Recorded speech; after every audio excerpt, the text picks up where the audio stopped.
heavy patient-to-nurse ratio affects your day in many ways.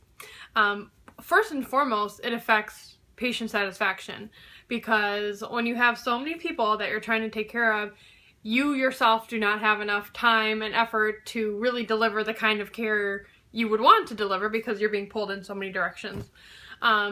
So that's the first person who it really affects. Second, it affects yourself. You feel like you don't give as safe of care because you don't have the time to scrutinize through all the labs and really look through everything. So it affects the patient, and it makes you uptight and nervous and kind of frantic.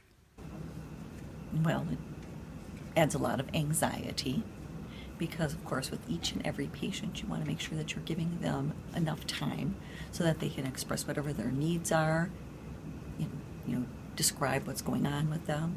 And when you're busy, you're rushed, and when you're rushed, you don't have the time for the patient, and then you hope that you're not making any mistakes. Mm-hmm.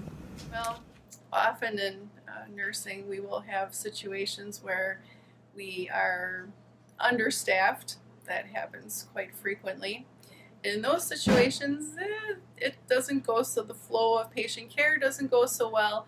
You're rushed, which is not a good thing, because then you don't give your patients the time that they need as far as, like I said, teaching, and even if they have any concerns or if they're afraid. Like I said, I work in surgery, so people going to surgery, it's understandable that they have apprehension, and you're not able to spend enough time with them, to make them comfortable.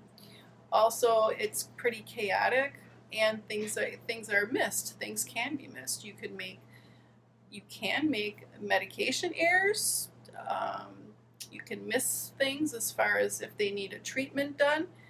And I mean, we're only human, but those are the things that can happen if you have a poor patient-to-nurse ratio.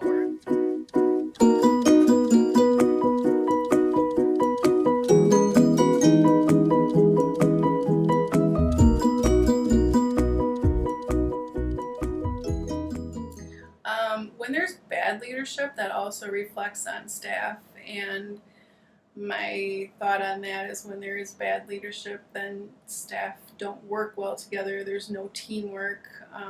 There's a lot of nitpicking and backstabbing and things that you don't want to have happen. You hope that situation doesn't exist, but it does come from the top, and when leadership doesn't know what they're doing, then it does create a lot of chaos in the workplace, and it's not a good situation. So poor management can affect my day if I'm not comfortable enough going to my manager, and whether it's reporting an incident or just coming to them with a concern I have about a certain patient or a policy that is difficult to follow or something like that.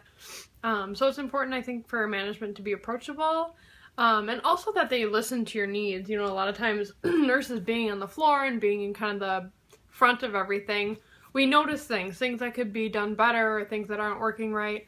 So just that they're approachable enough and that they really actually take into consideration what we're saying and try to take some action instead of just saying, yeah, okay, and then you never see any results. Well,